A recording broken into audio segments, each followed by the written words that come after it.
तव्हांखे पंहिंजे आसे पासे अहिड़ा खोड़ माण्हू मिलंदा जेके हर हर कम में नाकाम थींदा आहिनि, छो त उन्हनि जो मक़सदु साफ़ नाहे हूंदो।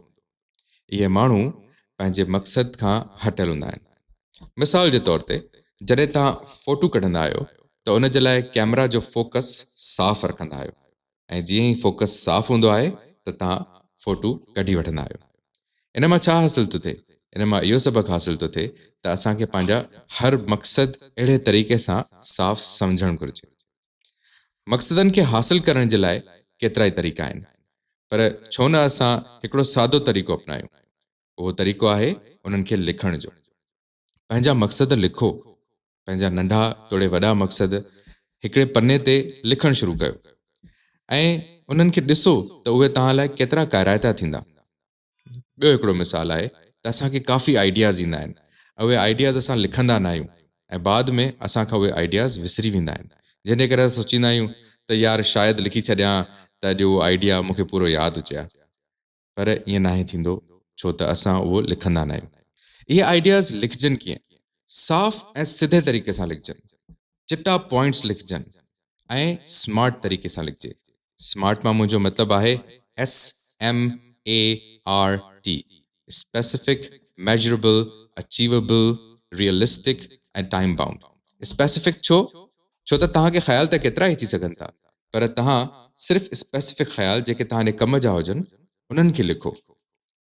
मेजरेबल छो त उहे तव्हां मापे सघो त इन जा नतीजा कहिड़ा निकिरंदा ऐं उन्हनि मां अॻिते जा हासिलात कहिड़ा आहिनि। अचीवेबल कहिड़ा? मां तव्हांखे इहो ई चवंदुसि त हवा में महल ठाहिण सां कुझु कोन थींदो, सो उहो अचीवेबल ऐं रियलिस्टिक हुजणु घुरिजनि। हवा में महल न जुड़ियल हुजे ऐं टाइम बाउंड हुजनि, तव्हां केतिरे अरसे में उहे मक़सद हासिल कंदव।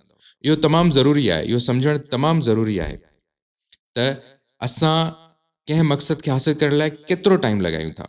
ईअं बि न आहे त लिखी करे रखी छॾियूं ऐं सोचूं त बाद में हासिल थी वेंदो, ईअं न आहे।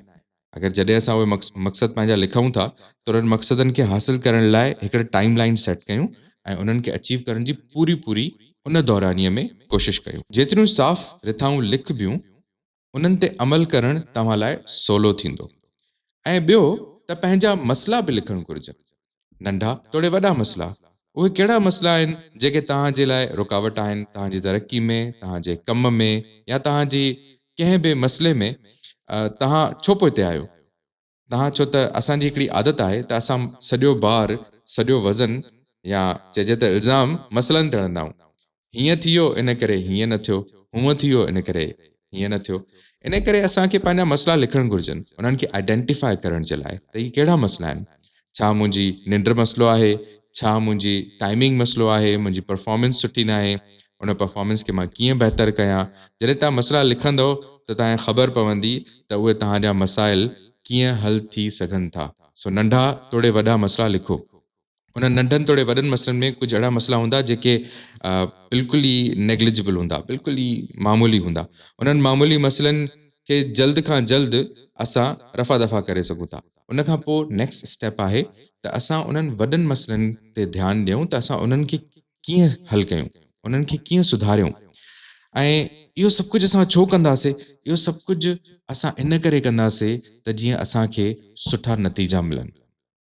उन्हनि नतीजनि जे लाइ असांखे हर पोइते वञी करे ॾिसणो पवंदो त असां जेके मक़सद पंहिंजा लिखियासीं ऐं जेके मसइला असां पंहिंजा आइडेंटिफाई कयासीं उन्हनि खे असां छा हल कंदा हलूं पिया, छा उहे मसइला ख़तमु थींदा वञनि पिया ऐं पंहिंजे मक़सद जे वेझो वेंदा वञूं पिया। नाकाम माण्हू वटि सिर्फ़ु ऐं सिर्फ़ु वजूहात हूंदियूं आहिनि। उहो ॿियनि ते इल्ज़ाम हणंदो, उहो इहो न सोचींदो त मां पाण खे कीअं बहितर बणायां। हीअ असांजे लाइ हिकिड़ी अपॉर्चुनिटी आहे ऐं हिकिड़ो तरीक़ो आहे त असां पंहिंजे पाण खे सुधारियूं। छो त अगरि असां पंहिंजो पाण खे न सुधारींदासीं ऐं पंहिंजे मक़सदनि खे हासिल करण लाइ पाण कोन जाखोड़ कंदासीं त असांजी कोई बि मदद करणु न ईंदो। इन मदद जे लाइ असांखे क़दम खणणा पवंदा ऐं पंहिंजी कामयाबी जे लाइ जतन करणा पवंदा।